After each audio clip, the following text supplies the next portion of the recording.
All right. It's like real. It's official now. It's fucking official. We're going. We're going. All right, let's go. We're doing this. All right. How are you doing today, man? I'm doing real well. Good. Yes. So, you start your day pretty early. Yeah. Yeah. What did you do this morning? So today I woke up. So my wife and I, we just got this new distiller for our water. Okay. So you have to put all this water in this boiler unit, right? Start it. It sounds like it's about ready to take off. Yeah. The whole house is going to lift. All the pressure building up. Well, there's this big fan underneath it, right? So, Okay. Yeah, so it heats up really crazy. Then you take it from there. And then we just picked up a Berkey water filter. Yeah. Right? So then you toss that distilled water into the Berkey. So now you've got distilled water that's been filtered. Right. Right? And then, so I know this is kind of crazy, but we started doing this stuff called hydrogen water. Okay. Right? It's the biggest rage in Japan. They basically use it for all their issues that they're going through, right? Gut related, brain related. It's great for athletic performance. Yeah. It's that new technology, kind of like cryotherapy was 5 years ago. Yeah, no, absolutely. I think I just read a study on that Ben Greenfield just posted. Yeah. And he's like, look out for this. Like, you're going to see a lot of people talking about Dude, this in the next decade or so. It's bizarre. Yeah. Like some of the feelings that I've gotten, some of the stories that we've seen, it'll be one of those things. It's not for everybody. Yeah. Right. But I think it's one of those things that it can help a lot of people. So what exactly is hydrogen water? Are they structured? Like, are they just adding some structure to the water? That's essentially it, right? So our body basically is hydrogen. Right? Yeah. So there's hydrogen bonds that form throughout our body. It's They key create life. an electromagnetic force, right? They basically keep our cells from running into each other, or not running into each other, but forming together. So they form barriers and those types of things. It's very, very important. What hydrogen's good for, it also helps deal with acid-base relationships. Oh, does it? Well, yeah. So pH, Right. That's the potential of hydrogen.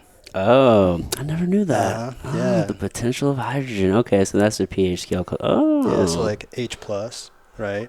That's going to be more acidic, Mm-hmm. right? And then OH, which is base, right? That's going to be more basic. OH negative, Okay. right? Okay. Yeah. So you're getting into the hydrogen water. You Yeah, feeling yeah, a difference with that? I am, but my wife was the one that really did. Okay. She feels a lot better on it. I try to stay really healthy anyways, the way it is. Oh, yeah. But and that's a big thing. Right up behind you, there's a picture of me that I'm. Yeah, man. 230 pounds. This is right here? Yeah. This one's 230. Yeah, right around in there. So. Why were you that big? School and stress. Oh, okay. Yeah. Like, was it like an effort to get that? You know what I mean? Like, 'cause some people try to get that big for a sport. Well, so I was big into like powerlifting and bodybuilding back whenever I was younger. Okay. Right. And then, so basically what happens is you crazy stress your body out. Mm-hmm. Right. And then stop lifting some weights whenever other stress gets around. So like I went to Logan, right? Logan College of Chiropractic. Mm-hmm. And trained with Ezra Lanin. Okay. Right? Hey, do me a favor real quick. Will you just adjust that mic just a little bit? Yeah, that'd be a little bit better. So we can catch you better. Is that better? Yeah, it's better. Okay, cool. Trained with Ezra, and he used to give me hell. He's like, man, it'd be great if you could show up more. I'm like, well, yeah, it's great whenever I go to school and the midterms hit, and then all hell breaks loose. Yeah. So you don't get to go back in, and what you end up doing there is you get hurt.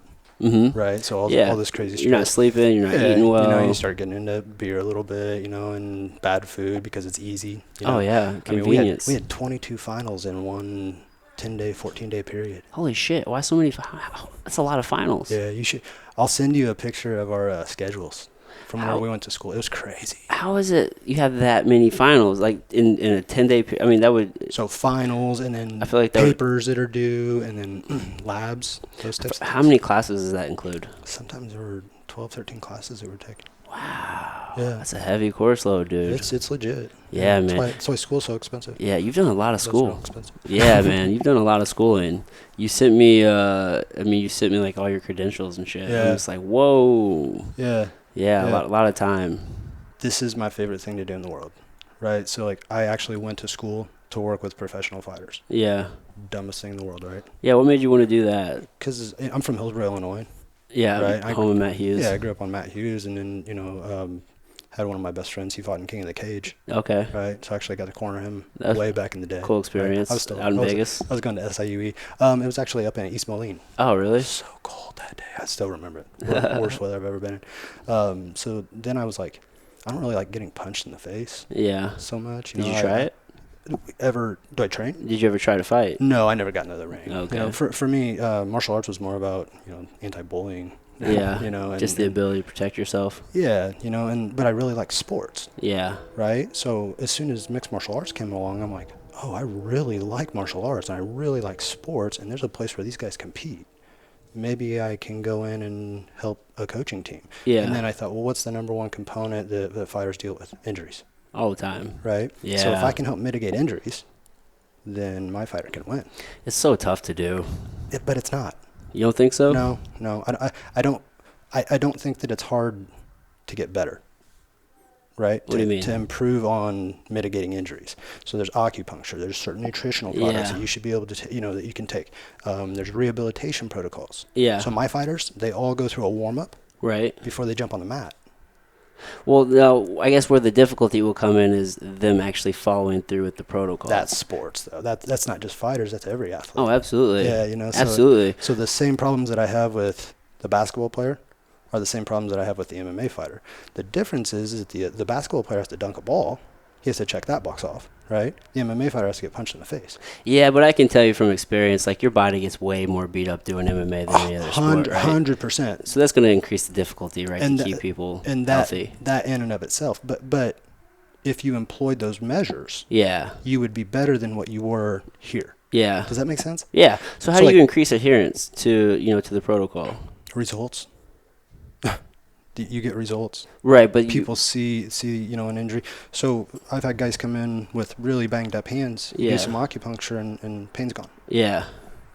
So well, the good thing about fighters is if they see something work, they will do it. 100%. Yeah. So like somebody like Jordan Dowdy, the Zen master, he's easy to work with. Yeah, Jordan's a professional. Because he comes in and he says, this is what's going on. Well, this is what you need to do. This is what you need to eat. This is what you need to not do. Right. Oh, okay, cool. Yeah. That's easy. That is easy. Atypical, I would say. Yeah, because Jordan's not your average fighter in the sense of his approach. He's very methodical. He's educated. Yeah. Unfortunately, a lot of fighters aren't educated. But that's okay. Yeah. But fighters are some of the nicest, most 100%, most willing to be educated. Yeah. Right? But you also have to show them, in my opinion, you have to show them that your stuff works. Yeah. You got to build that trust. Yeah. So like I do a lot of crawling exercises and stuff that seems to be really kind of basic, and it seems to be, not really what I call sexy, right? Yeah. It's not throwing a kettlebell over your head and that kind of stuff, right? Those quadruped movements are important though. But and then they start doing it and they're like, man, my grappling got better, or my kick started getting harder. I'm like, well, yeah, because all your power comes from the ground, right? And if you're doing all this work on the ground, that's why I think jiu-jitsu is such an important part of our lifestyle. Yeah. Yeah. So you see these guys and you're like, it can all be so simple if you just follow what I'm saying. Not just what I'm saying, right? It's not just me. It's also the coach. Yeah. See, so that's the problem with a lot of coaches, in my opinion. Like, you have to fit into their box. Yeah. So my goal with this was I wanted to study nutrition. I have a master's degree in nutrition. I have a master's degree in sports science and rehabilitation. I studied with an acupuncturist who teaches at the Cancer Centers of America. Uh-huh. I was with him for almost 2 years. And the reason I studied these things is because not everybody's going to do everything. Right. But you don't have to. You just have to do more than the other person. Yeah. Right? So you don't want to eat right. Okay. That one's tough.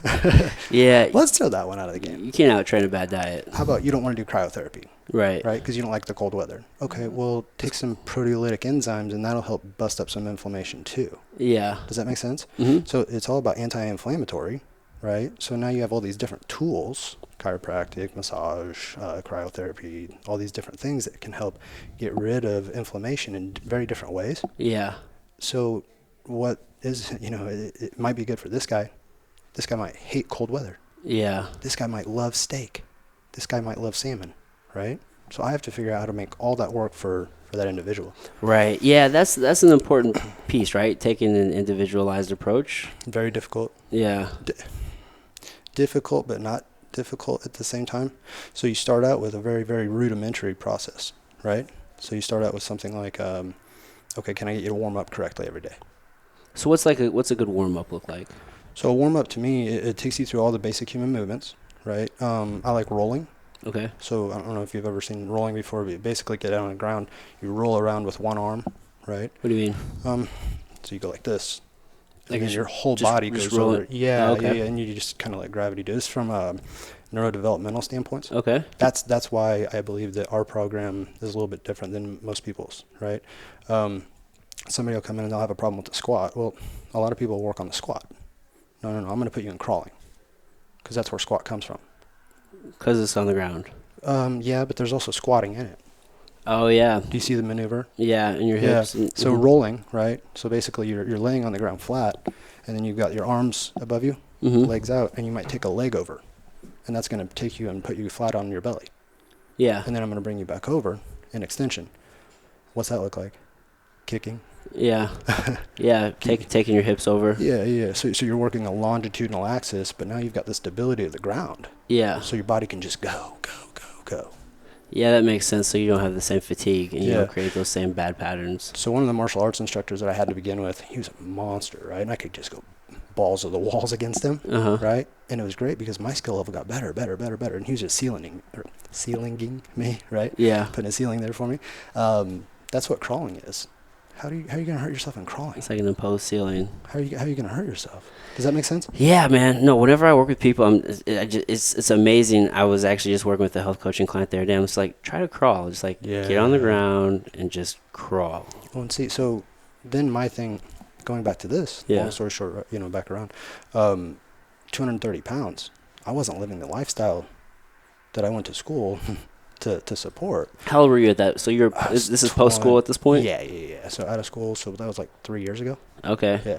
So I'm like, I want to work with fighters, but they're not going to believe me. So I have to be able to not only show it, I have to show benefits. Yeah. Right? And I also have to show that I'm putting the work in. So you did it. So you've taken yourself through the protocol first. 100%. So this is all tested and. Yeah. Most of what we do here has results behind it. Yeah.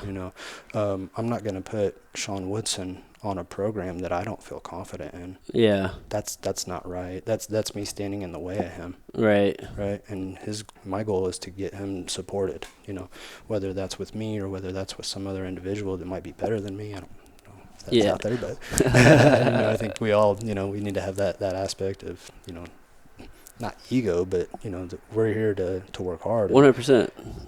That's what I'm excited about with Sean and some of the cool stuff that's going on in St. Louis MMA. Yeah. It's like we're just gonna get better and better and better and better. And knocking some doors down. It's cool. So how do you so when a fighter comes to you, how do you like to assess them and then? So I run them actually through the warm up. Okay. Yeah. So I'll look at their movement patterns, and again back to that warm up. Yeah. You want to start. We go through rolling. Then we'll go there crawling, right? Then I have them do some stuff from their knees. Okay. Right? Then we'll start doing some squatting mechanics. Then we'll start doing some standing mechanics and balance, single leg activities, going forwards, going backwards, going lateral, right? And then also rotational patterns.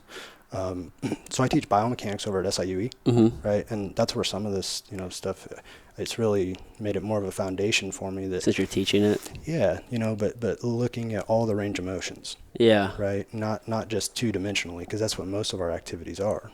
Right, we got to make sure that we work all three ranges of motion, all axis, all planes.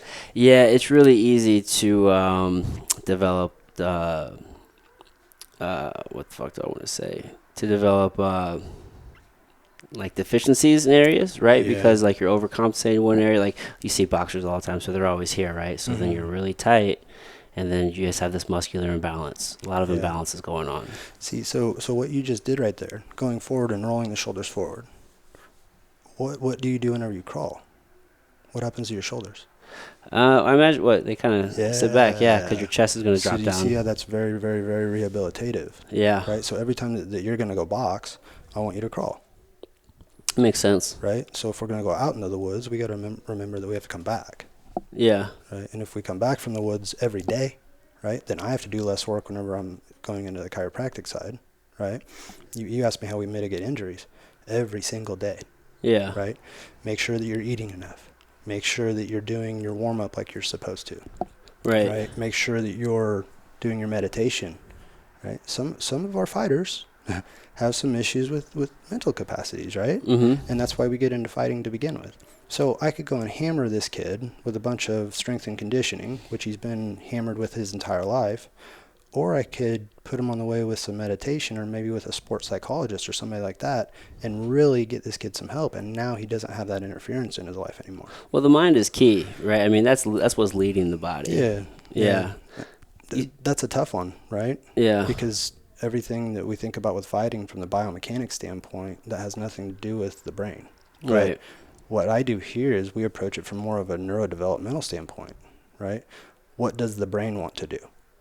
So if you're overtraining, the brain doesn't want to train anymore. Does that make sense? What do you mean? So if you're overtrained, right, and you go out and you train again, right, what kind of adaptation do you think you're going to get? Positive or negative? Negative, for sure. So what do you think the brain says about that? Yeah, it doesn't like that right? at all. So it has compensations. So some of our compensations may just be due to overtraining. Overtraining is a big one, right? I mean, you see that especially in MMA all the time. It's hard not to, though. There's right? so much to do. You know what I mean? It's like if you're doing stand up, you're doing your jiu-jitsu and your wrestling. Those are two separate things, right? And then some people are working boxing and Muay Thai or kickboxing, right? Like they'll take the legs out of it and they'll just do the hands or one or the other. You got your strength and conditioning, right? I mean, there's just so many things to do, and something always gives. And then you have an asshole like me that comes in and says, hey, do more, right? But also do less. So that's where you look at it. And I think that's why we're seeing so many guys go to more of a strength and conditioning camp, right? For 8 weeks prior to the fight, than what we would see as traditional go in there, rock 'em, sock 'em robots. Yeah. Right? We're not seeing so much sparring like we used to. We're seeing more, I got to get fit, I got to get fit, I got to get fit. Less shots to the head, right? Take less power shots the closer to the fight that we get. Now your training program ideally, and I know, and now your training partners, right, become very integral to your success. Yeah. That's huge. It is. It really just depends on the camp. So many guys are still just in there just banging it out all the time. Sure. And there's value in that, right? Yeah. I feel like there's more value in that earlier in your career when you don't know how to fight, when you're not used to like being in that fire, taking those shots. But once you learn how to fight and you've kind of been tested and you've already those are valuable rounds. I think it's still good to get those in, but maybe not as frequently. But in the beginning of your career, like those, I'm so conflicted with those because I do understand the importance of them, but on the same note, like every time I see somebody take a big shot, I'm just like, oh, their fucking brain, just all the damage. Do you ever feel conflicted about that, like working with these athletes? I mean, you work with fighters and football players and all these different people. Sometimes I can't watch it. It's like they're taking all this brain damage all the time. Yeah, it's hard, right? But somebody has to do it. Okay, so like with some of our fighters, they were, I'm not going to get into their programs that they were in before, but some of them were cutting weight in such a detrimental process. A lot of them do. Yeah, and still, so my eyes on it are, well, they're going to do this anyway, right? Yeah. Losing 25 pounds in 5 days whenever Sean Woodson got the call wasn't the most intelligent thing to do. Yeah, but when the opportunity knocks, right? Thank you. Right? So now you have this conflicting idea of, as a physician, do I help him or do I not? Yeah. I don't know. I think you have to. If you don't, it'll probably be worse. I think 100%. And that's where, back to your question of how do you mitigate injuries? Right there. Right? Just help them. Yeah. Don't do it like this. Do it like this. Yeah. Don't do it like and this. And I guess there's a difference between like, I don't know what the word I want to use is, like you have like injuries, like where you're for real injured. Yeah. But you're like constantly getting hurt in training Big camp. difference. Like one of the worst things that ever happens is whenever you kick an elbow. Oh yeah. And then you get this terribly deep bruise in your shin, and it will not go away for the entirety of the camp because every time you kick and you land it, it's just going to hurt again. There's so many times where I thought like, oh, I'm good, I can kick, land a kick. It felt like my whole leg just shattered. Yeah. It does not feel good. And again, there's crazy guys out there that doesn't bother them at all. Yeah. Right? So my thing is, like you just said, are you hurt or are you injured? It's one of my favorite lines from the program. It's true. It's an old football movie. Yeah, dude, I love that movie. Yeah, so classic. My football coach used to ask me all the time. I learned that very young. Like, there's a difference between being hurt and being injured. Yeah, so an injury, like ACL injury, knee, that scares me, right? That's an injury. If you get hit in the side of the arm, let's make sure that it's not broken. Yeah. Right? And try and not take any more shots there. But for us to stop training camp because of that, that's silly. Yeah. I would never advocate that. Just because they're hurt. Well, I mean, for God's sakes, Thai boxers develop a thing called myositis ossificans in the lateral part of their leg where it starts to throw calcium at it.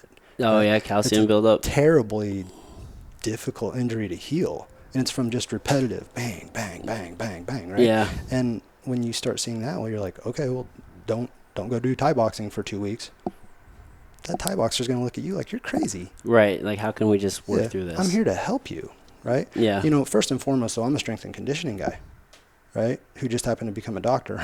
I was doing, mixed martial arts training, and I was a fan. I never jumped into the ring, but I was doing that way before I ever became a doctor.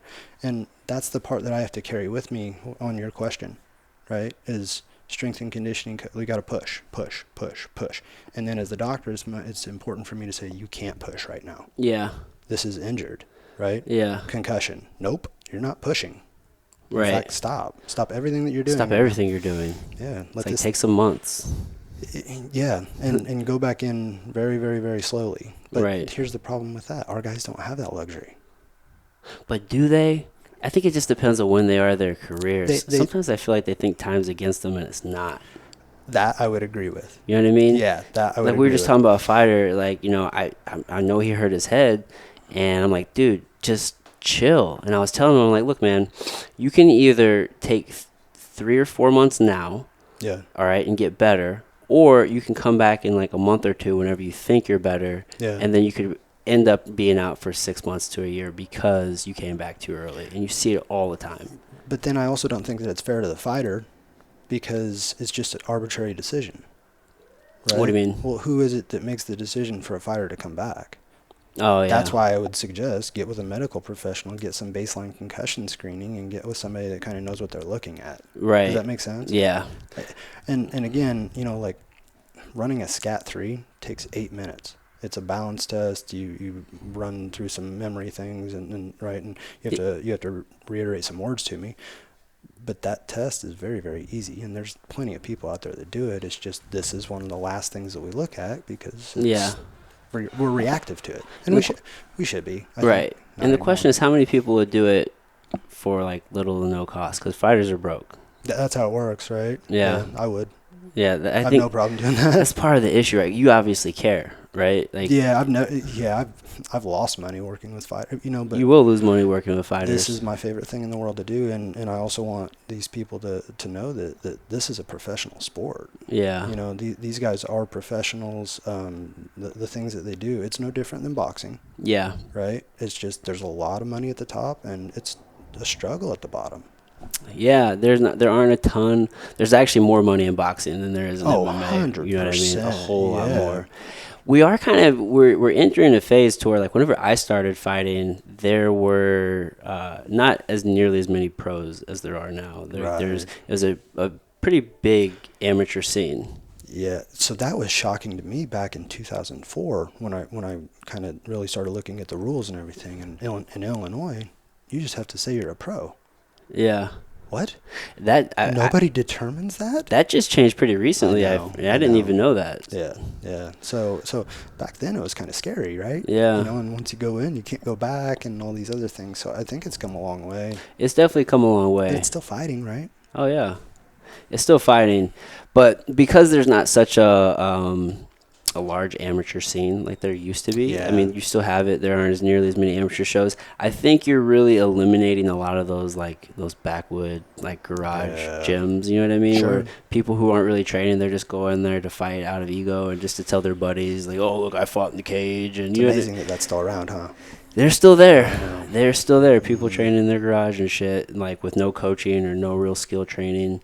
But you're seeing less of that now, right? Because as the sport becomes more legitimized and it just becomes bigger, you're getting more and more people taking it serious from the get-go. And you're also having some people from other avenues come in, some, from NFL people who, OSP. Yeah, man, you're getting these great athletes that are University crossing over. of Tennessee football player. What? Yeah, he was a stud wrestler too, I do believe. And so it's not just wrestling, right? There's some other guys that are bringing some heat that are coming in too. And I think that as the athlete pool gets bigger and bigger, it's going to be more exciting. Yeah, you're starting to see a whole lot of athletes who could have went like the basketball route or the football route, kind of take the MMA route. Yeah, and it's a tough road. Like I said, that check the box on I'm okay with getting punched in the face. Yeah. That's tough. It is. That's why I got out. I think that's why I didn't get in. Yeah. Right? I started worrying about my brain so much. And that's essentially where I came from. You know, is I saw some people get really dinged up, and I've seen some nasty symptoms from it. And at the time, it just didn't feel right. Yeah. And I give all the credit in the world for somebody who's willing to jump into that ring. And I think it's important for me to help them shoulder that burden a little bit. Yeah. Anything that I can make them more sensitive and specific to an injury, especially a concussion, that's what I want to do. Yeah, 100%. Because CTE is so real, man. And people just don't think about like the things that they're doing to their brain. I just did respect, and it was jiu-jitsu. And like while we did a lot of wrestling, did a lot of head fighting. Yeah. Dude, the whole next day my head was pounding from all that head fighting. I'm just like, this is not enjoyable. No. I don't enjoy this whatsoever. Yeah. Like, I'm just like, my brain's a little swollen right now, and I know it is from just all that banging in the head. We probably headbutted 6-7 good times just while we're head fighting. And see, that's the part that you guys don't see is the kinetics or the force production that goes in through those little headbutts. Yeah. Right? So I was actually listening to Joe Rogan, right? And Dr. Mark Gordon was on.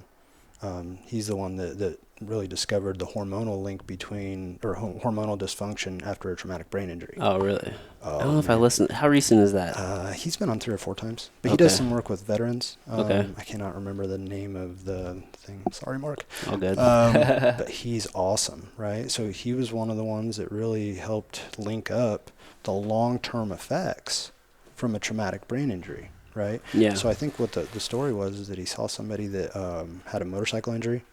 Okay. Right, and their testosterone was like 20 or something dropped way low. Right? Yeah. He just happened to look at it. He's a neuroendocrinologist by trade, and he does things typically through a natural route, which is really, really cool. Every once in a while you have to do hormonal replacement therapy with some of these guys who are getting in really bad shape. But, just look at Vitor. Right. Dude, once TRT went away, oh man, he fell apart. And see, so like the purist in me is like, man, you want to see the best athletes in the world. Yeah. Right. Or not the purist, but the fan in me wants to see the best athletes in the world. But then the purist in me is kind of, man, this is kind of scary. What are we going to do here? Yeah. I'm not against steroids in sports. I am in fighting. Because, like, to Rogan's point, like, there's some dire physical consequences there. It's scary. But if you're just like hitting a baseball, dude, that's what the fans want to see. It is. It really is. And like steroids save baseball, right? For real, dude. And it's like I don't think athletes should be losing their freedom over doing steroids, like Marion Jones. I get you lie, you do all that stuff, but why are we wasting taxpayers' dollars? Jose Canseco. The steroid stuff's rough. It's crazy. It's a very weird situation that Isn't we're in. it? Yeah. It's also one of those things that we know that everybody's doing it. Yeah. Right? But we got to catch them. Right. And I think we're getting to the point where not everybody's doing it anymore. Yeah, you're going to see less and less. I mean, USADA's like knocking that out. Yeah. You know what I mean? And I think I think we're getting a cleaner sport. Which is good. I think that I'm excited about it because somebody like me, it levels the playing field. Yeah. Right? Somebody like me who's trying to come in and say, eat like this, do this, do this rehabilitation, train like this. Yeah, I know that you want to work out 47 times this week, but we're going to work out 38 times this week. Right. Right? Well, put steroids in. Go ahead, and you can do whatever you want. Right. You can work out. That's what people don't realize. Steroids allow you to work more. You have to eat, and you have to eat somewhat properly, but it's like a game genie. Yeah. Right? Right. You're getting like a 10% buffer or a 20% buffer to the good. Right. Well, that's extra effort that you don't have to spend on nutrition, or that's extra effort that you don't have to spend on a recovery measure. Right. Right? And I think in that sense it kind of makes it unfair, but it does. But I also see, the necessity for not the necessity, but I also see the desire to see the best of the best of the best of the best. Right. And steroids will help you achieve that. They will help you achieve that. That's exactly what they do. Yeah, man. I mean, they allow you to do more. You know what I mean? Like, and that's the big thing that people also don't understand. Like what you just said, you know, they don't make you get big. No. They give you the chance to recover. You still have to do the work. 100%. Yeah. I remember when like HGH was a big thing. I saw an interview, an NFL player was saying like, yeah, man, like when I take that, he's like, I can go through the hardest practice ever. Like, and the next day it just feels like I didn't even do it. Well, and see what I would be interested in is on the weight cut. Yeah. You know, what's the difference in this athlete, you know, on steroids versus if you are not on steroids? How much more detrimental is the weight cut? Yeah. I wish we would just get rid of weight cutting entirely. Ooh, it's tough, huh? I don't see why we can't just add move 60 to 65 and 70 to 70. No, I mean, add a 65, move 70 to 75, right? And then you have every 10 pounds, add a 95, and somewhere in between that 205 and heavyweight, add somewhere in there, like a 225 or something. Well, but it's kind of bizarre if you think about it, right? You have to, like, be able to step your foot in the water of that weight for 1 second to step on the scale, and then you can go right back out. Right. Yeah. I think that it makes the sport more dangerous. Yeah. I don't know that we're ever going to get rid of it, though. Well, ONE FC is doing a lot with the hydration test and Yeah. different things and making sure. I think there's ways of doing it. Yeah. But then again, you run on if it's an imposed, 10% weight loss or cut or whatever it happens to be, and you can't fight otherwise, right? Yeah. That's what'll have to happen. Absolutely. Because the fighter, in my opinion, the fighter's going to try and get as big of an advantage as he possibly can. 100%. And they should be allowed to. Yeah, I mean, that's what we're here for. I mean, if you're not cheating, you're not trying. Well, like you saw Joanna's interview whenever she was on the beach, right? No, I didn't. Oh man, about her weight cut. What'd she say? Brought her sunglasses down and gave a little wink. It was a head game. Yeah. I don't know if I had problems or not. Yeah, a lot of it's mental, man. A lot of it is mental, but it definitely helps to have a protocol. Like, whenever I cut weight, I always had, like, it was a system, man. Like, I would diet down to probably, ideally, if I could get to, like, 78, I usually start probably about 95. Yeah. And if I could get down to, like, 78, like, diet-wise, and then I just cut that last, like, 8 pounds of water. But normally between, like, 78 to, like, 80, 82 is kind of where I would be at. But the last 5 pounds of water weight, so I'd do the sauna thing. I put on my suit, go do some cardio and stuff the night before, and I never stopped drinking water up until my weight cut. And I always did the weight cut the day before. Okay. I'd get down probably like 5 pounds over, so day weight, and I'm probably like 5 pounds over, and then I would just soak in the tub with Epsom salt and rubbing alcohol. Yeah. Put a heater in there and create a sound effect, and then I'd be good after that. I didn't have to expend any energy that day. That makes me hurt. Why? Just, it's unfortunate that we have to do it that way. Yeah. I think there's other mechanisms for it, right? But again, part of it is just the nature of the beast. Yeah. If you can come in at 145 and you're 165 whenever you fight, that's an advantage. Yeah. But the problem with it is whenever you cut too low. Right. And you don't give your body the chance to respond like you should. Yeah. Right? So sometimes that weight cut just puts you in the tanker. It can. Yeah, you get that rebound effect. You're going to put the weight on twice as fast. And I think everybody goes in the tanker from it, right? But the question is, who goes in the tanker more? Yeah. If you had to cut 30 pounds and I had to cut 20, I have a better chance of winning. Depending on your percentage of body fat. Yeah. So same person, right? That has to go, and all things equal. Oh, yeah. Right? That's the thing, right? So all things equal. All fighters equal, all fighters equal, right? The fighter that has to cut 30 versus the one that has to cut 20 100%. should have a big advantage. You would think so. Yeah, and then the problem with it also is you can replenish the water. Yeah. That's not hard. It's the electrolytes. Yeah, a lot of people ignore that. That's the hard part. It makes me cringe when I see fighters drink Pedialyte. Yeah. It's so trash, man.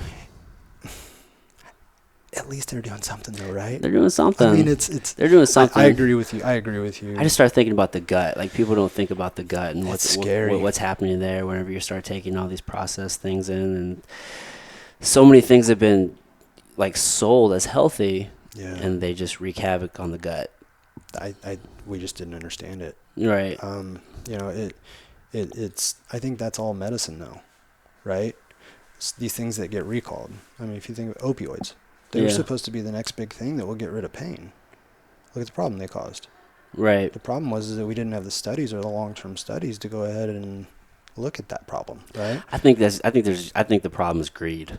For that. 100%. I think it's just greed because we've known that cannabis forever takes care of all of that. There's been studies back to the late 1800s from all over the world stating the efficacy of cannabis, but the government says we need more studies. We don't have enough information, but that's not true. There's plenty of reports to back the efficiency of that. Well, or even worse, efficacy of that. Yeah, or even worse, you look at the studies on opioids that were lied about.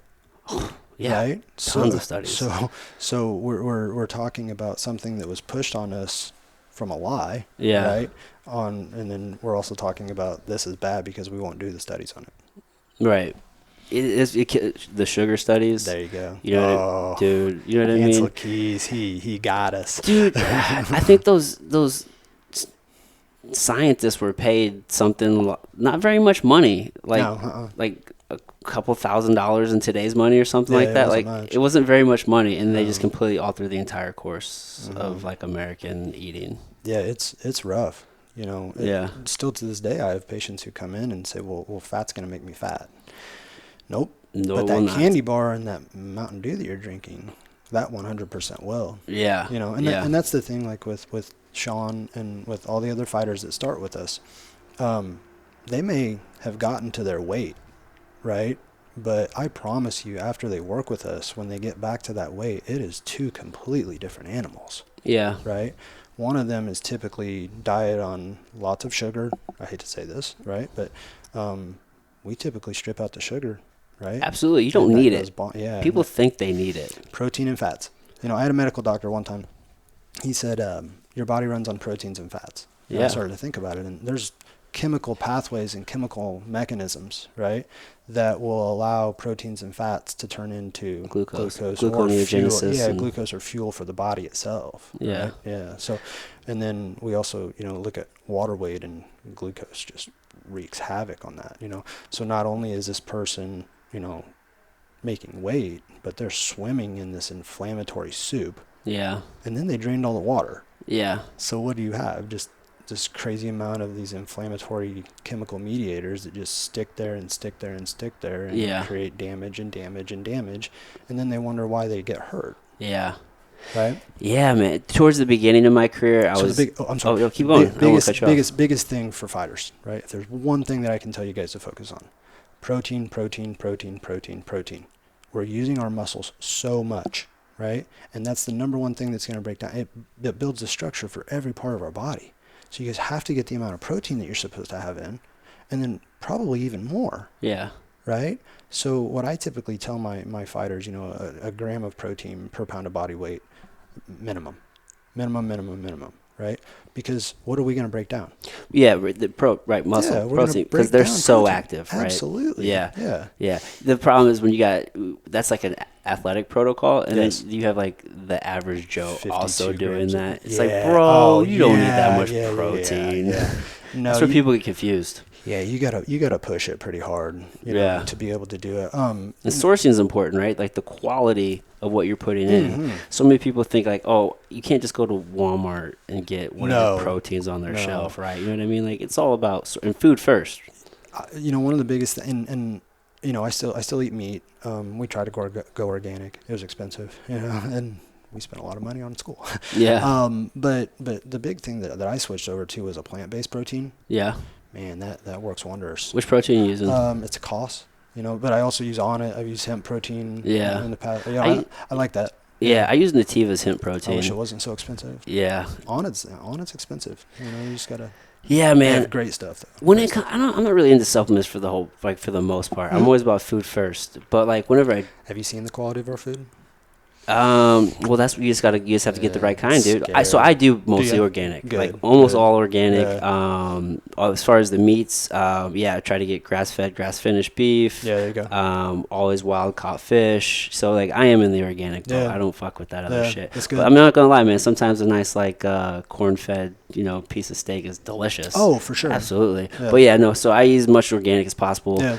Hardly any processed foods. So that's why we use flour, Standard don't do any Process. of that. What? We use Standard Process. So Standard Process is a company it's our supplement company. Okay. You and I could go up to their farm right now in Wisconsin and see where everything's farmed. That's important. Yeah, right. Yeah. So that big, back 3 or 4 years ago, whenever all the farmers in the area and across the country were having rough stuff, they had one of the best yields ever. Did they? And that's just because they know live dirt.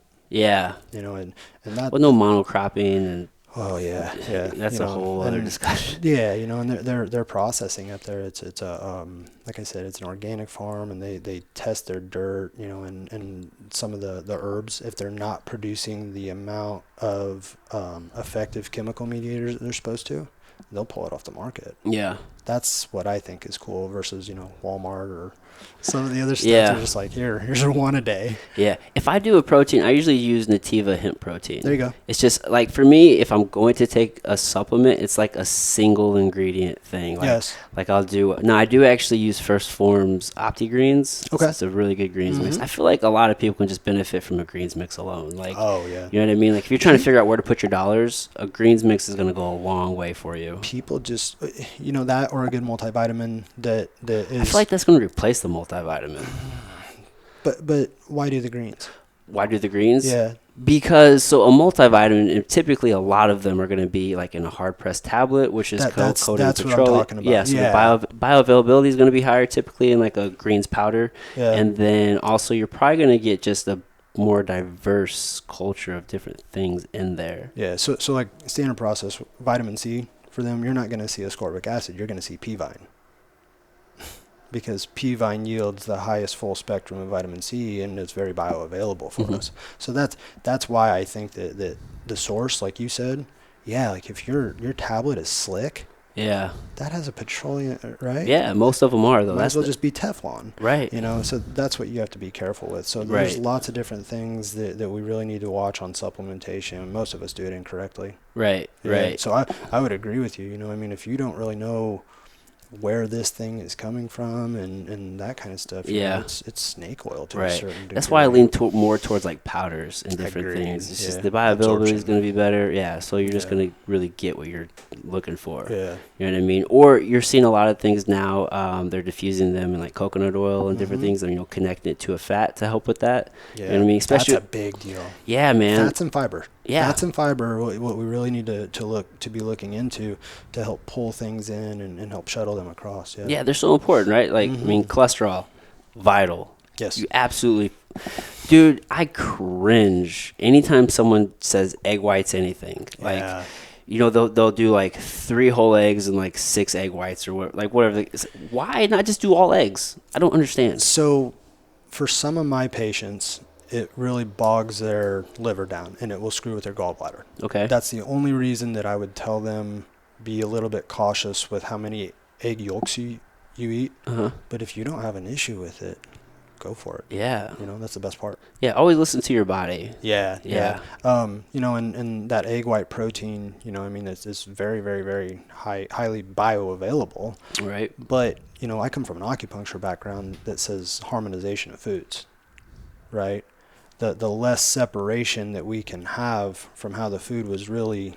Right. Yeah. Yeah. Right? Like, it needs to look like itself. Exactly. So you're not going to find a chicken egg that just has the protein in it. Right. Right. Yeah. Yeah. So you started in acupuncture. Mm-hmm. What was it like? Explain acupuncture for the listeners and me too. Shit. Okay, so acupuncture, take everything out of Western science and flip it basically and throw it away. Right. Yeah. Because Yeah. you started in the Far East, and then like now you've come to the West. Yeah, And 100%. you're merging those. Yeah. So the acupuncture, it's basically based off meridians. Okay, and they don't believe that it's necessarily blood like we believe it's blood. To them, it's just energy, chi. Okay. Right. And so if you look at most issues in acupuncture, they believe that the injury or the problem is due to the stagnation of energy flow.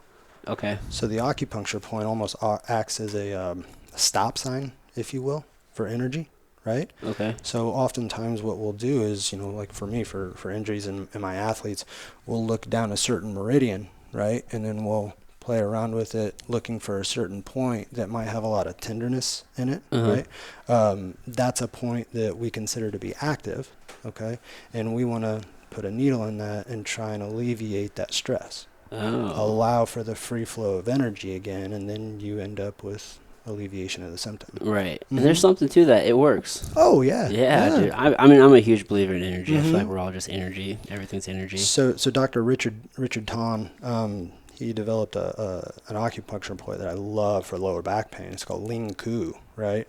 Large intestine 4 is here. That's really good for headaches. It'll clear anything in the head, face, and neck. Okay, right? So somebody just like pinches there when they're having a headache. I've heard that before. Have you heard that before? Yeah. So they're using large intestine 4, right? Okay. It's called Hoku. Okay. Right. And that point is really good for clearing the head, face, and the neck. It's one of the master points in acupuncture. Okay. Right. It look like you're putting quite a bit of pressure. Oh yeah, you go into it. You go pretty deep. Yeah, you go pretty deep. Okay. Well, think about it. You're going to use a needle, right? Yeah, so that's going to penetrate pretty far. Yeah. So you're going to use a needle. So typically, but Ling Ku is much closer to the hand or to the wrist. Same space though, right? Yeah. I mean, it's basically just straight up and then you go in there, right? And then oftentimes doing that with Zeus on Lee or stomach 36 is really good for inflammation for the entire body. Really? Yeah. Oh. Yeah. It's you can get pretty crazy with it. I've seen some wild things happen with acupuncture, right? Some people have some really cool experiences with it. My instructor, Dr. Gary Ditson, he's studied with a guy named Dr. Zhu right now. He does scalp acupuncture, and that's a lot of work in like multiple sclerosis, people who can't walk. Go to his clinic and get some crazy results. I'll send you some of the Facebook videos. Please do, yeah. Yeah. Trying not to get too far off the beaten path. And I don't want to be that guy that's like the voodoo doctor. Right? We already talked about hydrogen water, so.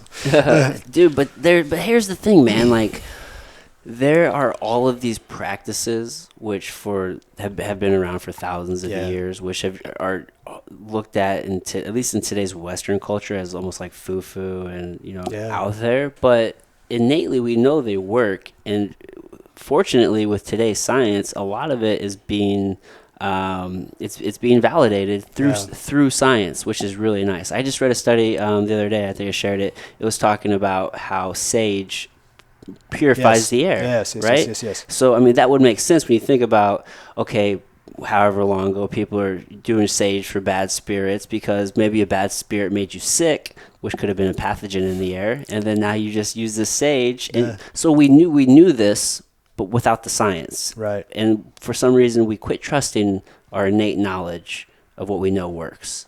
You know what I mean? Did you ever watch Peaky Blinders? No. It's cool. Anyway. I hear it's good, man. Yeah. Oh, dude, you should watch it. Yeah. I tried to watch like the first episode, and I'm just like, I don't know if I can get into this. Yeah, you got to get past that stuff. Anyways, so there's a part in it where they're talking about horses, right? Okay. And the vet or one of the techs or one of the guys that's working on the horse, he's saying we need more warm powder. We need warm powder. We need warm powder for the horse is getting worms. Okay. Right? Oh, okay. Yeah. So the head guy said, no, just put goldfish in their drinking water. Put goldfish in the drinking water? Yeah, that's where they're getting it. The goldfish will eat the eggs. Yeah. Right? And you have all this science of this worm powder and all this crazy stuff, and then you have this old school idea. Yeah. Right? Just use goldfish. Well, goldfish aren't going to get rid of the worms. No, you're right. They're going to get rid of the eggs, and then the worms are never going to get to you. Which speaks to an even larger point, like we're treating the cause. Like we're getting to the root cause. We're not just like putting a Band-Aid on it. Right. You know what I mean? Or addressing a symptom. Well, it's like we have a problem with obesity in this country. Absolutely. I was one of them, right? But what is the drug for obesity? Fen-phen or something silly like that, right? It's always a drug. Or gastric bypass or something crazy. So what's the real root cause of obesity? Stress or a bad diet. Yeah. Right? Typically. Yeah. There's some genetic predisposition, but for the most part, it's we get fat because we get stressed out and our diet goes to crap. Yeah. But even with like genetic predisposition, I mean, with the field of epigenetics, we're learning that, lifestyle I get and beat environment. up sometimes, so I'm trying to play nice guy a little bit here. But yeah, I agree. Hey, I agree with you. It's the truth, man. You're either turning the light on or you're not. Exactly. Save your fucking excuses. That's kind of how, unfortunately, yeah. Right? I mean, we have so much, exposure to blue light. people are neglecting sleep. I'm constantly telling people just to slow down and sleep. Like, are you getting sleep, quality sleep? You know what I mean? Like, people think if I pop an Ambien, I'm getting sleep. No, you're unconscious. You're not getting restorative sleep. It's not the same thing. No, you're right. Yeah, no, and we're a drugged nature. Yeah, man. A drug country, you know. 100%. But probably not the right drugs. No. Right? I mean, we're on all these synthetic ones, and we're on, you know, when the real drugs that we should be looking at are the foods that we eat. Yeah, those are drugs. Food is medicine. Those are drugs, you know, herbs. You know, Yeah. Whether you believe in it or not, there are some, you know, efficacious studies for echinacea as a control for some of the sickness and flus that we have, right? Yeah. To build the immune system. Or you can just wait to get the flu and go do the Tamiflu. I don't know, right? Yeah, man. I'm going to try as much as I can to not get sick. Dude, I just do everything. People ignore their gut. Elderberry is another good example. There's all these natural things that you could do to influence your gut microbiome. And that right there. So what if some of these things that we're looking at, right, we're just not studying the right thing that's making the difference, right? Maybe we were studying an immunological marker, right, to see if it's actually building the immune system, when in reality it wasn't helping the immune system, it was helping the gut. Right. I mean, well, that's where your immune system... 70% of the immune system, right? Yeah, man. And so even kind of talking to connecting the gut and the brain, I mean, depression is something that's... I mean, SSRIs are fucking... Scary. Yeah, dude, they're prescribing those like left and right. Mm-hmm. And 90% of our neurotransmitters, serotonin, is created in the gut. Mm-hmm. I mean, it's our second brain for a reason. Yeah. So it's like, fix your gut. And also, who's to say it's bad to be sad? Yeah. sometimes life is just hard. Well, and then like, we just want to throw a pill at everything. Well, some of your thyroid hormone is converted down in the gut. Yeah. Right? The gut, a lot's happening in the gut. So and that's the thing. So that's where the next level is going to come from, you know, and if we could be, you know, considered anything, what I want to be considered is an epigeneticist. Okay, why is that? Because that's where I think that we need to be studying. Yeah. Right? We need to be studying not only the gene, but also what are the environmental factors that turn on that gene. Right. Right? So if we know that this environmental factor turns on this gene, then don't do that. Right. Right? Or what can we do to mitigate the effects of that environmental stressor? Yeah, 100%. Right? Yeah. But then you end up with some weird stuff. Like what? Gene therapy. And so. Also, you have to take ownership of your shit then. Mm-hmm. You can't just say, well, you know, I'm big boned. Look at my family. Everybody's obese. I was big bone there. Yeah. Real big bone there. It's like, no, listen, own your shit. Like, you're eating like crap. You know what gets me is we expose humans to the deadliest drug ever from like the time they're one, which is sugar. Yeah. It's a drug. I mean, you can go to any local grocery store and they'll probably give you a free birthday cake for a 1-year-old. You're right. Right? You're right. Right? And then like the kid doesn't know what to do with it, and then they eat it and you can see like their brain light up. Yeah. And like, what's the difference between sugar and cocaine? Like, really, if we look at it, if we just look at the processes, like cocaine goes through, it's processed, and then you get this concentrated form of the coca leaf, right? Mm-hmm. And it comes in this white powder now, and then we call that cocaine, right? Sugar it comes from sugar cane, and then we send it through this process, and now we got this concentrated form of, we have sugar, right? This white substance. Yeah. Lights up the brain even more than cocaine, and is proven to be more addictive. Yeah. What is the difference? So if you were to look at that from the outside looking in, take away cocaine, take away the fact that you know that it's sugar, and the only difference is this one has to be administered through eating. Yeah. And this one has to be however cocaine's administered. Yeah. It's definitely ingested. A little bit different.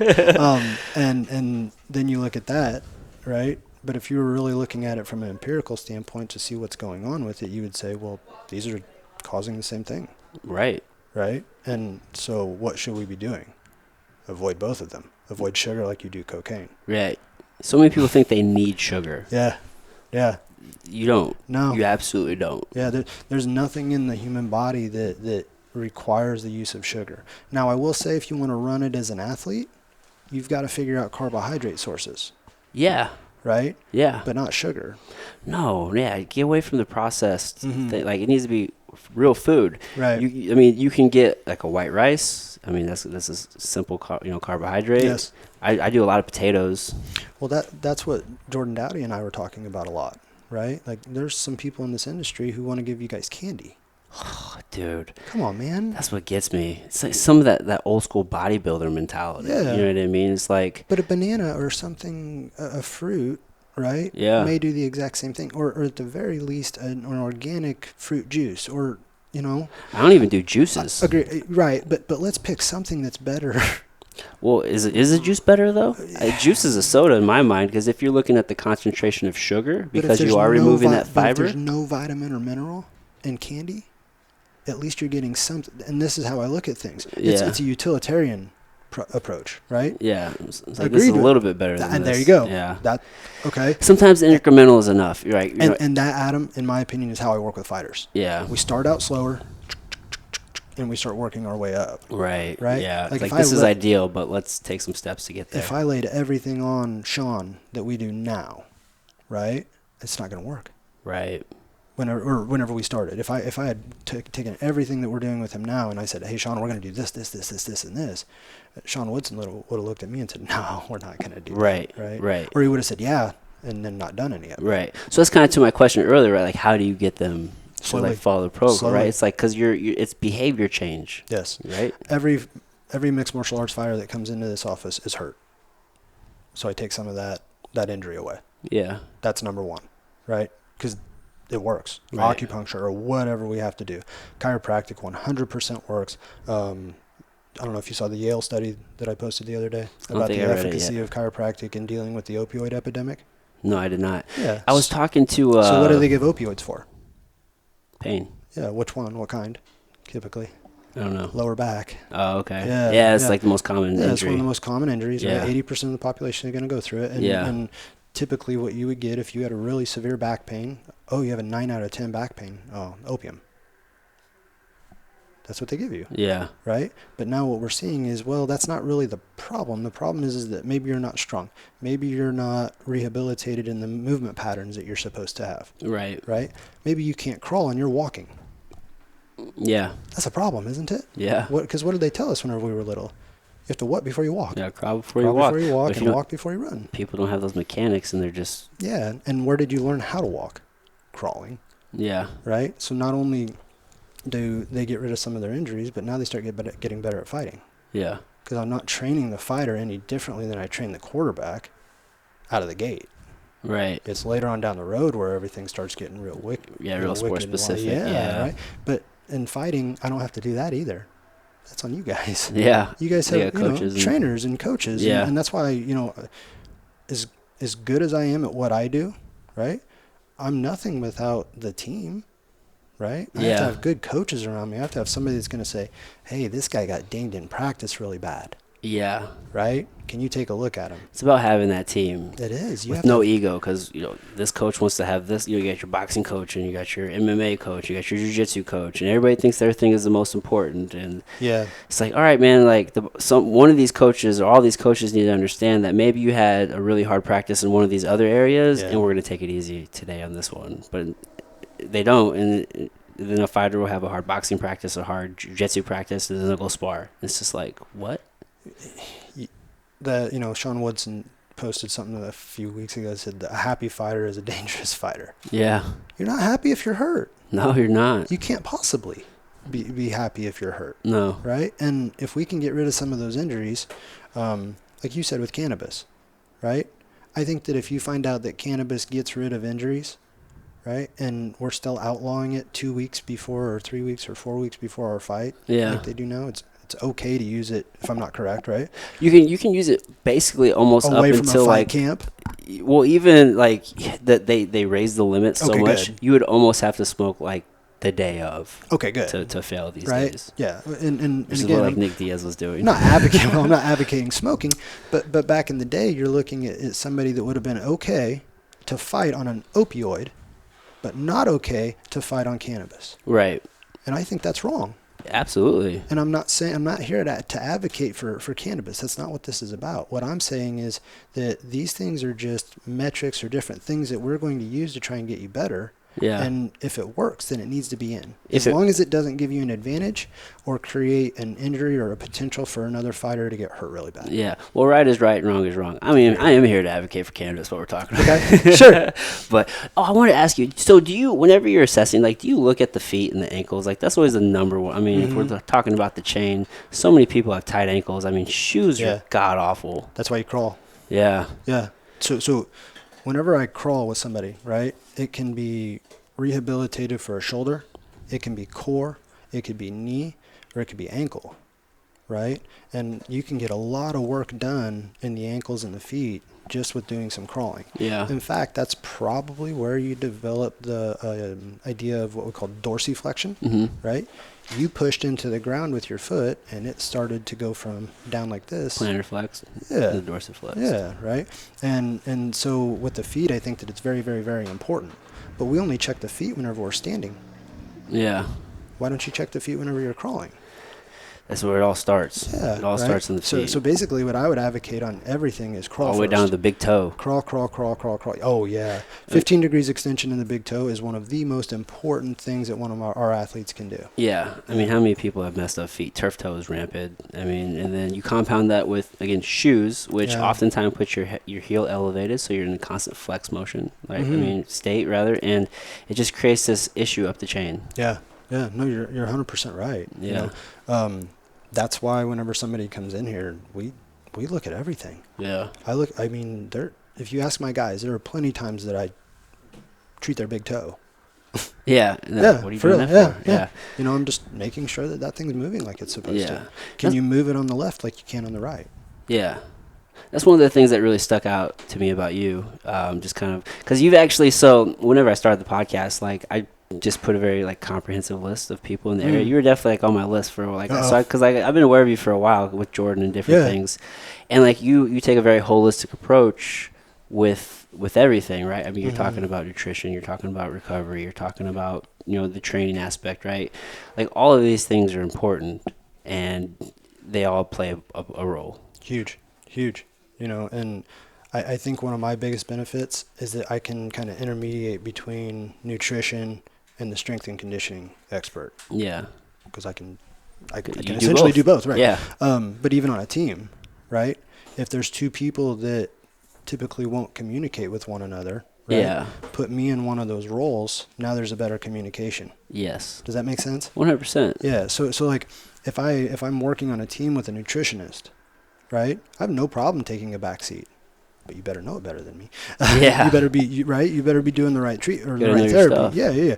So, but if you can hack it, right? I'll sit and play strength and conditioning coach, or I'll sit and play, you know, chiropractor. Yeah. But because I think that, again, like we said, this is a team aspect. Yeah. You know, this isn't just about the one man show. This is about the fighter. Right. You know, I don't want, you know, other than hopefully getting our name out there and hopefully getting some more fighters, you know, that work with us, just because I know that what we do works. Yeah. I don't want to be the one standing next to them whenever they're in their glory. That's not the point of this, you know? Well, I think the cool part is, like, you at least attempt to, I mean, you do martial arts, you do judo, you do jiu-jitsu. Yes. You know what I mean? Like, you're not just like standing on the sidelines. So No. you have some understanding, at least, of like what these fighters are doing.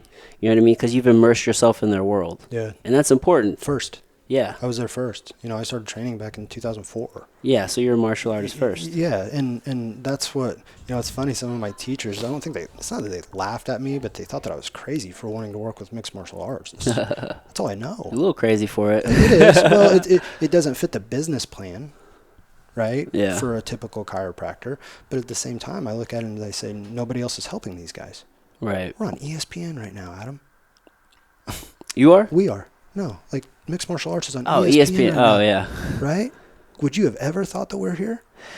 It's come a long way, dude. Holy cow. Yeah. It's incredible. I remember when I first heard about mixed martial arts, it was just like this thing that was, like, when it first came around, like, it wasn't even on TV. It was just like this thing you kind of heard about. It was almost like the scary story. It was underground. Yeah, it's like these crazy dudes. Oh my gosh, I got this VHS of the, you know, this bootleg VHS tape. Yeah, of UFC Gracie knocking the, you know, shit out of this guy. He's choking the shit out of everybody. What the hell's he doing? Oh, and he's not getting in trouble for it. I want to do that. Yeah, man. Right? Yeah, we're in a whole different time. It's fun, you know, but these guys are athletes. You know, they're not just fighters. There's a lot more to their game than you know, just going out there and punching somebody in the face. And that's what I want to bring the awareness about. Yeah. You know, these guys are competitors just like any other professional athlete. Yeah. If not more. I mean, there's a lot more demand. It's almost kind of funny that we're not the pinnacle of professional sports. Well, the money's not there. That's it. It's all about I gather the clout. that. But as far as like sporting goes, boy, this is about as close as you get to. Yeah. Right? Have you been out to the UFC? I've not. Okay. I really want to get out there. They're really changing some shit out there from what I hear. Yeah, it's really cool what they're doing out there.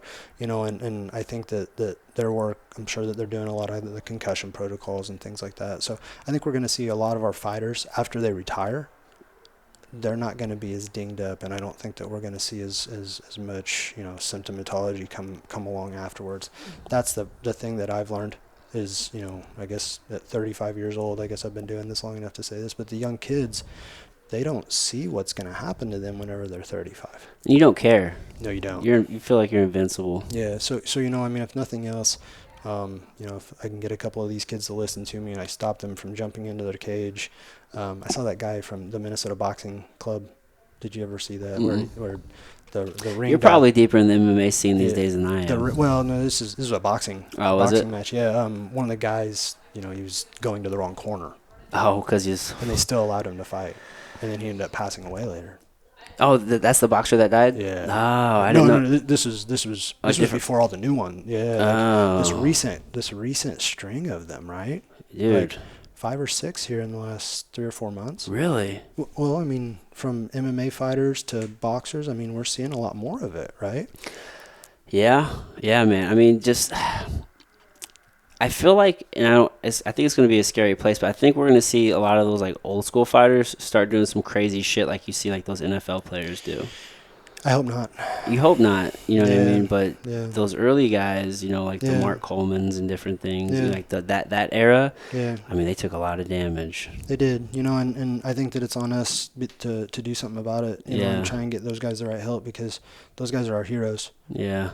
You know, those guys are our idols. You know, Boss Rutan and some of those guys. Matt Hughes, you know? I mean, absolutely. Real close to home. Well, I mean, I've heard some other stories about that situation. We don't like go too deep into it, but like, it had to do with his brain, which why he got hit. You know, that whole train accident happened. It hurts my heart. You know, it almost brings you to tears to see one of your idols, you know, that you used to watch come into your high school gym all the time. Yeah. You know, and because of a head injury, you know, and those things, the whole situation's terrible. Yeah. You know? And I just wish that we could do something, you know, from more of an outside perspective, you know, to do something more about what can we do to mitigate these symptoms? What can we do to get these guys rehabilitated properly? What can we do for the future athletes to not send them into the cage too early? Yeah. Right? Hey, cowboy, maybe don't go out and go wakeboarding 2 days after you took the worst concussion. You know? That's cowboy. But that's cowboy. Yeah. You know, so on the other side of it, it's like, you know, if I have a guy, somebody like that who's crazy and he just lives life, you know, that fast, well, then I want to be on the sand whenever they finally get back in to go check them out and make sure they're okay. Yeah. You know, because at the end of the day, like a lot of these guys, you do so much work with mixed martial arts fighters, you know, Jordan Dowdy and Sean Woodson have become 2 of my greatest friends. Yeah. I mean, you're with them all the time. Like, you get very invested. With MMA, you cannot be professional relationship, I don't think sometimes. It's tough. It is, you know, and I think for me to really do well, I have to really care about these guys. Yeah. You know, and thankfully I do. You know, I care about any person that wants to get into that ring. Yeah. You know, anything that I can do to help them with an injury, you know, if their ankle's bugged up or something like that. I want them to win. Right. But I even want them, you know, I want them to be able to spell their name in 10 years. Yeah. I mean, when it's all said and done, you still want them to have a very productive life. Yeah. And when I saw the hormonal, right, dysfunction after traumatic brain injury, that's when I was like, wow, this concussion stuff goes a lot further down the rabbit hole than we can possibly imagine. Yeah, and we're going to keep learning that the things in the body are more connected than we realize. You know what I mean? Yeah, like for sure. So last question here. Where do you see, like, where do you want the sport to go? Like, you know, as we're moving forward, you know what I mean? Like, where's your hope that we really go towards? You know, what's the major changes and protocols that you'd like to see? I think we're making them. No, I really do. I think that everybody's head's in the right space, you know, and there's always going to be So you're feeling confident with the direction of the sport right now? I do. I feel like it's, you know, there's always going to be dirtiness in fighting. You know, like the bare knuckle thing, that in some people's eyes that turned out to be really bad because people got cut up and it was a bad look. And on the other side of it, it's like, well, it's fighting. It is fighting. Well, right? Honestly, you're probably going to take less damage than bare knuckle. Well, I agree. Well, because we think you would hope, right? We think, but here's the problem: we would need studies over long term, right? And I don't believe that there's going to be as many people getting into bare knuckle boxing as there are going to be getting into MMA. There's not going to be as many people getting into MMA as there are getting into regular boxing. Maybe. And then, but as we go as a further, whole, though, but as we go further, right, and we get more studies on this, right, like our poor guys that are going through mental distress now, our older guys that you were talking about, right? How did we know that was going to happen, right? Yeah, I guess we didn't, unless we would have had to look at other sports who were taking head injuries, but we weren't. We think that because boxing produces more volume of punches, right, that it has more chance for a concussion, and that might be correct, right? And it might have more chance for, you know, symptoms from concussion. Yeah. But we don't know. But don't we? I mean, we're learning. How long has boxing been around for, though? Forever. A long time. Long time. Right. Well, we're seeing like CT issues even with like soccer players from but how long has MMA been along for? Oh, like the early 90s, right? Yeah. I mean, so as we get more and more generations, and I hate to say this, but as we see more and more generations, somebody like Ali that you know we think develops Parkinson's from something like that. This whole rope-a-dope. Yeah. Well, you know, I mean, like poor Vanderlei. You know, he's been through wars. Yeah. You know? I think he wants to donate his brain to science when he's dead. I think that's very admirable of that gentleman. Yeah. Yeah. I think that shows how much he loves MMA and how much he wants to clean some of this stuff up if he can. Yeah, I think he just realized that, you know, his path was not the best path. And he definitely wants to help. So hopefully, well, I think it gets better. I really do. It's exciting to see where we're going. I think we're going to see better athletes. Right? Oh, 100%. I think that we're going to see more performance. I think that you're going to see more people like myself getting into the game. Yeah, right? which is all good. People who used to want to get into the NFL. You know, I talk to my biomechanics kids all the time, and I say, you know, you're never going to learn as much as you do from an MMA fighter. Yeah. Never. I've worked on more injuries. I've worked on some of the mental distress, right? Yeah. From craziness from day of fight. That, you know, it's stressful. It's crazy. It's stressful. If you can make it in MMA, you can make it anywhere, right? Yeah. Dude, I told myself, like, once I stopped, I'm just going to put this same energy into something else. Yeah. And life will just be so much better. It will be less injury ridden. Yes, it will. Yes. Yeah. But yeah, I think it's going to get safer, right? But then on the other side of it, as we get more powerful athletes, right, the knockouts could become more disastrous. Yeah. I don't know. You know, I think what I try to look at it is with my guys, you know, I try to give them as sharp of a sword as I possibly can. Yeah. Right? Because in MMA, it seems like the best defense is a good offense. Yeah, that's a good way to go. If you don't get hit, right, the person that's going to win is the one that doesn't get hit. Yeah. And if we can teach our fighters to not get hit more than the other guy, and then also how to, whenever you do get hit, how do you mitigate that damage from that? Right. You know, are you going back a day? Sometimes it's just a day, right? If we're talking about a head injury, 2 days, it may just be enough to get everything to calm down enough that, yeah, you can go right back in, right? But we don't know that if we're not paying attention, and that's what we have to have. We have to have more medical professionals. We got to get out of the wild, wild west, but we can't lose that fire. Yeah. I don't want to lose that. As much it won't go away. As much as people, you know, I think that I'm probably going to be accused of, well, he just wants everybody to be safe and those kind of things. No, mixed martial arts is still very, very, very exciting to me. Yeah, well, at the end of the day, like, I mean, Adesanya, I cannot wait for this kid. This yeah. is going to be amazing with this guy coming into the mix. He's so exciting to watch, but man, it's scary for the guys that are going up against him. Yeah.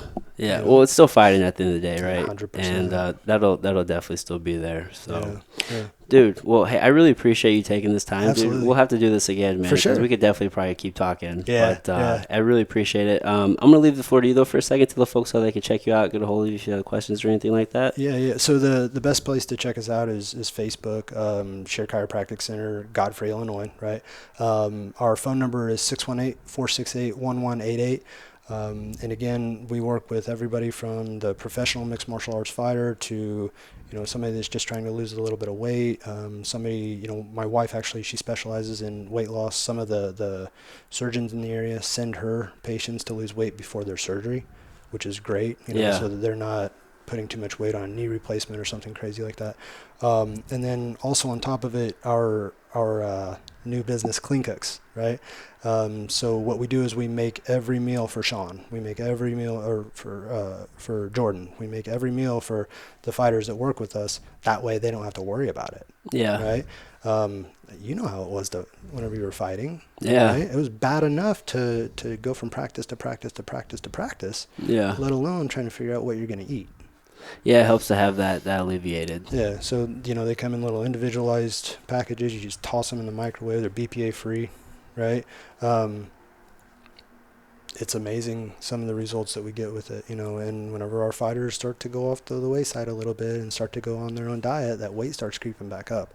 You just got to make sure that you stay on top of it, and the diet's the most important thing. Yeah. So, hey, Dr. Sherer, I really appreciate it, man. Thank you so much for having brother. me. Hey, thanks again. Absolutely. All right, everybody. Until next time.